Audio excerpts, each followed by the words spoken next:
Hello students, स्वागत है आपका अपने यूट्यूब चैनल जैकपुर पे। तो आज के इस वीडियोस में हम लोग क्लास 8 का सेट 4 कर रहे हैं, जिसमें हम लोगों ने लिया है नागरिक शास्त्र को और इसके सभी इंपॉर्टेंट सवाल को देखेंगे जो आपके एग्ज़ाम में पूछे जाने योग्य है। यानी आज का ये जो वीडियो है वो बिल्कुल आपके सिलेबस पर आधारित होगा और जितने भी सवाल होंगे वो सब इंपॉर्टेंट सवाल होंगे और आपके एग्ज़ाम के लिए होंगे। तो वीडियो काफ़ी इंपॉर्टेंट है, शुरू से लेकर अंत तक बने रहना है। यदि आप हमारे चैनल पर पहली बार आए हैं तो चैनल को सब्सक्राइब कर लीजिएगा, घंटी के बेल आइकन को दबा दीजिएगा अगली वीडियो के नोटिफिकेशन को पाने के लिए। साथ ही साथ यदि आपने अभी तक हमारे व्हाट्सएप ग्रुप को ज्वाइन नहीं किया है तो ग्रुप को ज्वाइन करने के लिए वीडियो के डिस्क्रिप्शन में उसका लिंक दे दिया गया है और टेलीग्राम का भी लिंक दे दिया गया है। आप जो है दोनों को जरूर ज्वाइन कर लेंगे, व्हाट्सएप ग्रुप को भी और टेलीग्राम को भी।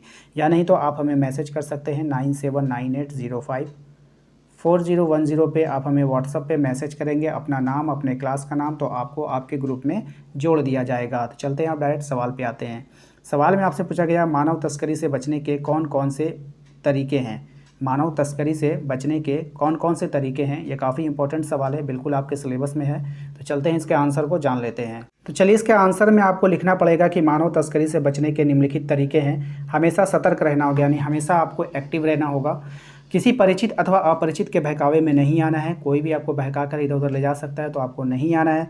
किसी अपरिचित को अपना नाम, पता, मोबाइल नंबर व अन्य निजी जानकारी ना दें, यानी कोई भी अनजान व्यक्ति को आप अपना नाम, अपना मोबाइल नंबर, अपना कुछ भी निजी चीज़ जो है आपको नहीं देना है। बहुत से लोग फेसबुक पे, व्हाट्सएप पे दे देते हैं, आपको बिल्कुल भी नहीं देना है। किसी के बहकावे व प्रलोभन की जानकारी तुरंत अपने माता पिता को दें। अगर आपको कोई लोभ दे रहा है, कोई लालच दे रहा है आपको फेसबुक पे, व्हाट्सएप पे, या फिर आपके स्कूल में, या फिर रास्ते में, कहीं पर भी आप जाते हैं, कोई भी आपको देता है, तो उसकी जानकारी आप अपने माता पिता को ज़रूर दें, क्योंकि आपके माता पिता आपके फेवर के बारे में ही सोचते हैं, यानी आपके फ़ायदे के बारे में सोचते हैं। वो आपके माता पिता हैं, ठीक है। वो आपको पढ़ा रहे हैं, लिखा रहे हैं, आपके हर शौक़ को पूरा कर रहे हैं, तो वो आप ही के बारे में सोचेंगे, अच्छा सोचेंगे। जो भी सोचेंगे अच्छा ही सोचेंगे। इसलिए कभी भी अगर आपको लगे कि कोई आपको बहकाने व प्रलोभन दे रहा है, यानी लालच दे रहा है कि तुम मेरे साथ वहाँ चलो, तुमको ये चीज़ दिलवा दूंगा या तुम्हारा ये काम करवा दूंगा, तो इस तरह के प्रलोभन से बचना चाहिए और अपने माता पिता को इसकी जानकारी देनी चाहिए। अपने अभिभावक या किसी अन्य विश्वसनीय व्यक्ति या संस्था या मोबाइल नंबर अवश्य अपने पास रखें। जैसे कि होता क्या है ना, कभी कभी आप जो है किसी मुसीबत में पड़ सकते हैं, तो अपने अभिभावक यानी अपने गार्जियन का नंबर आपको अपने पास रखना चाहिए।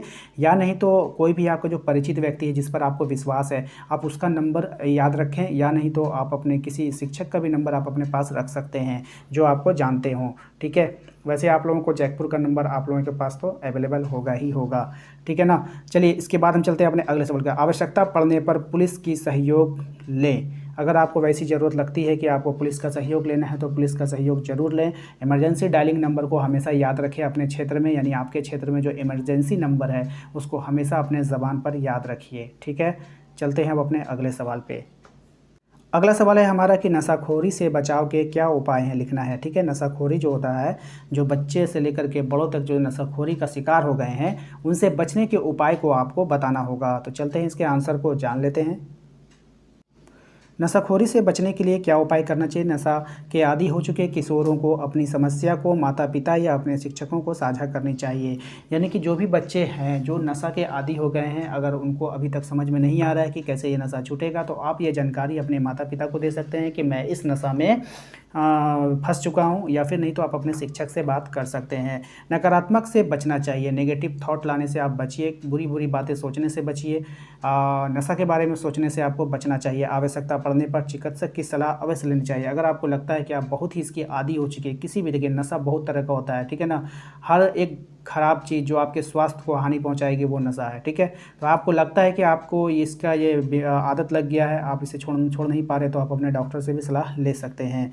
इसके बाद नशा मुक्ति केंद्र में भी परामर्श लेना आवश्यक होता है। देखिए हर जगह पर जो है नशा मुक्ति केंद्र बनाया गया है, वहाँ पर जो है एक्सपर्ट बैठते हैं जो आपको समझाते हैं कि आप किस प्रकार ये नशा छोड़ सकते हैं। इसके बावजूद नशाखोर की ओर प्रेरित करने वाले सदस्य या मित्रों से दोस्ती करने से परहेज करना चाहिए। यानी ऐसे दोस्तों के साथ आपको बिल्कुल भी नहीं रहना है जो नशा करते हैं, ठीक है। उनसे आप परहेज कर लीजिए, घर पे रहिए, पढ़ाई कीजिए और थोड़ा मनोरंजन के लिए आप म्यूज़िक का इस्तेमाल कर सकते हैं। लेकिन वैसे दोस्त जो आपके नशा में मुब्तला हैं, आपको उसकी ओर नहीं जाना है, ठीक है। चलते हैं अगले सवाल पे। अगला सवाल है हमारा कि बाल श्रम को दूर करने के कोई 3 सुझाव दें। देखिए, बाल श्रम होता है बाल मजदूरी, यानी बच्चों से काम कराना, मजदूरी वाले काम कराना, ठीक है। इसको दूर करना है, इसको हटाना है, तो इसका 3 सुझाव देने हैं आपको, ये किस प्रकार हटाया जा सकता है। तो चलते हैं इसके आंसर को जान लेते हैं। देखिए, इसके आंसर में आपको लिखना है कि बाल श्रम जो होता है दूर करने के 3 सुझाव निम्न है। सर्वप्रथम, जब तक गरीबी रहेगी तब तक बाल श्रम हटाना संभव नहीं होगा, क्योंकि बाल श्रम, बाल मजदूरी, वही बच्चे काम कर रहे हैं जो गरीब हैं, इसलिए गरीबी हटाने का प्रयास किया जाना चाहिए। सबसे पहले हमें क्या करना है, गरीबी को हटाना है। 14 साल से कम उम्र तक कोई बच्चा किसी फैक्ट्री में या खदान में काम करने के लिए नियुक्त नहीं किया जाना चाहिए, और इस पर कानून भी बना हुआ है, ठीक है। यदि आपकी उम्र 14 साल से कम है तो आप किसी भी फैक्ट्री या कहीं पर भी आप मजदूरी नहीं कर सकते हैं, ठीक है ना। बच्चों को स्वास्थ्य तरीके से स्वस्थ एवं सम्मानजनक स्थिति में विकास अवसर सुविधाएं दी जाए। जब किसी बच्चे को शोषित होते हुए देखें तो उसकी व्यक्तिगत मदद करना है, ठीक है। किसी बच्चे को आप देख रहे हैं कि मजबूरी में वो काम कर रहा है, पढ़ाई लिखाई छोड़ दिया, वो काम कर रहा है, तो समाज का ये कर्तव्य बनता है कि वो आगे आए और उस बच्चे की हेल्प करे, ठीक है। वैसे जयपुर आपके साथ हमेशा खड़ा है, ठीक है ना, इसलिए आपको निःशुल्क शिक्षा उपलब्ध कराई जा रही है जयपुर के माध्यम से। तो चलते हैं अब अपने अगले सवाल पे। शुद्ध पेयजल हमारे लिए क्यों आवश्यक है और जल अधिकार से आप क्या समझते हैं। ये 2 सवाल काफ़ी इंपॉर्टेंट है। इन दोनों सवालों में से कोई भी एक सवाल आपको एग्जाम में देखने को मिल सकता है। तो चलते हैं इसके आंसर को जान लेते हैं। चलिए, सवाल था हमारा शुद्ध पेयजल हमारे लिए क्यों आवश्यकता है। तो चलिए इसके आंसर को जान लेते हैं। जीवन के लिए पानी तो आवश्यक है, इसे आप मानते हैं। स्वच्छ पेयजल की उपलब्धता व्यक्ति के स्वास्थ्य के लिए अति आवश्यक है। दूषित पानी से दस्त, पेचिश, हैजा आदि संक्रामक बीमारियों के फैलने का डर रहता है। भारत में दूषित पानी के कारण प्रतिदिन लगभग 1600 व्यक्तियों की मृत्यु हो जाती है। उनमें से ज़्यादातर 5 साल से भी कम उम्र के बच्चे होते हैं। स्वच्छ पेयजल की उपलब्धता को सुनिश्चित कर इन मौतों को रोका जा सकता है, ठीक है। अमीर गरीब हर व्यक्ति यह अधिकार है कि उसे आसानी से दैनिक ज़रूरतों को पूरा करने के लिए पर्याप्त मात्रा में पानी मिले, अतः स्वस्थ रहने के लिए शुद्ध पेयजल आवश्यक होता है। अब चलते हैं अगले सवाल पे। अगला सवाल था हमारा कि जल अधिकार से आप क्या समझते हैं। जल अधिकार से आप क्या समझते हैं। तो जल अधिकार का मतलब यह है कि प्रत्येक व्यक्ति को व्यक्तिगत और घरेलू इस्तेमाल के लिए पर्याप्त, सुरक्षित, स्वीकार्य, भौतिक रूप से पहुंच के भीतर और सस्ती दर पर पानी मिलना चाहिए, ठीक है। तो उम्मीद करते हैं कि आपको आज का ये क्लास अच्छा लगा है। क्लास अच्छा लगा है तो वीडियो को लाइक करेंगे। चैनल पे यदि पहली बार आए थे तो चैनल को सब्सक्राइब कर लीजिएगा, घंटी के बेल आइकन को दबा दीजिएगा अगली वीडियो के नोटिफिकेशन को पाने के लिए। साथ ही साथ यदि आपने अभी तक हमारा व्हाट्सअप ग्रुप ज्वाइन नहीं किया है तो व्हाट्सअप को ज्वाइन कर लीजिएगा। टेलीग्राम चैनल ज्वाइन नहीं किया तो टेलीग्राम को भी ज्वाइन कर लीजिएगा, इससे आपको काफ़ी हेल्प मिलेगा। तो मिलेंगे अपने अगले पार्ट में। Thank you.